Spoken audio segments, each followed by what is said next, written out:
Recep Tayyip Erdogan accused of the Kurdistan Regional Government of treachery for pressing ahead with the vote despite international opposition. All military and economic options were now on the table, Mr. Erdogan said. He had previously threatened to cut a vital Kurdish oil export pipeline and stop lorries crossing Turkey's border. Turkey fears that the emergence of an independent Kurdish state on its border will stoke separatist feeling in its own Kurdish minority.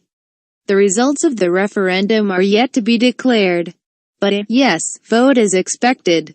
Electoral officials in Erbil count ballots after the end of an independence referendum in Iraq's Kurdistan region, the 25th of September 2017. Image copyright up image caption. Some 72% of the 5.2 million people eligible to vote in Kurdish-controlled areas voted. Kurdish leaders say that would not automatically trigger a declaration of independence, but rather give them a mandate to start negotiations on secession with the central government in Baghdad and with neighboring countries.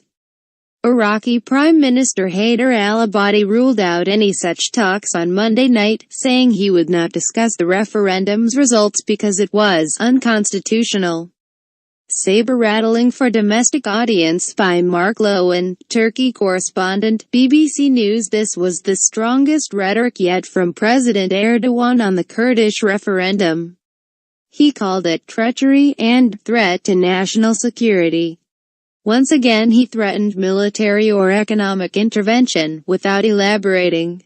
Turkey is worried that independence might further Kurdish insurgency here and is concerned for ethnic Turkmen in the city of Kirkuk, which the Kurds want to be part of any future state. But there was a lot for a domestic audience, saber-rattling to please nationalists at home.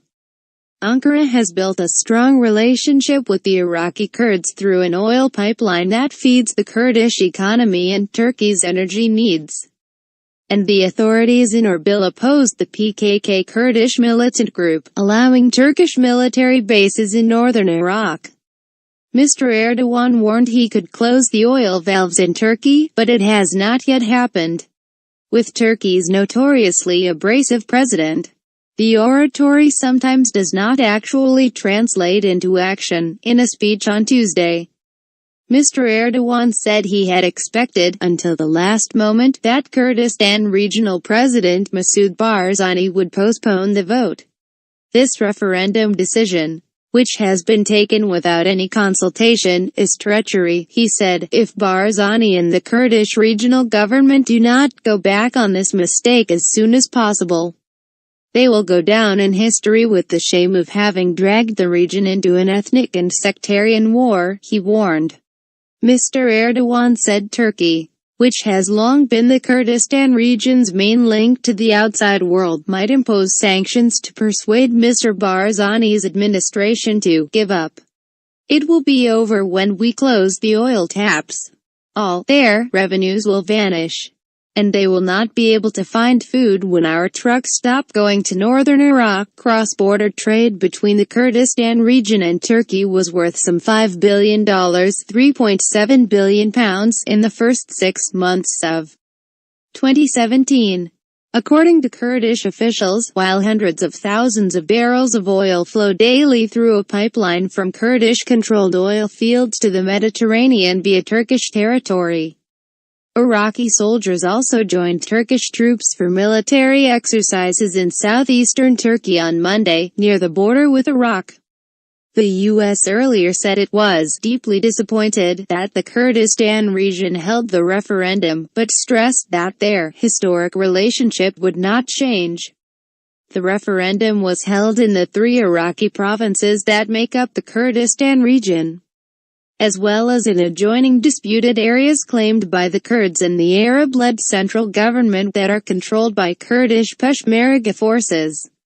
The Kurdish news agency Ruda reported that 72% of the 5.2 million Kurds and non-Kurds registered as resident in those areas had voted. Ballots were still being counted on Tuesday. The day Kurds are the 4th largest ethnic group in the Middle East, but they have never obtained a permanent nation-state.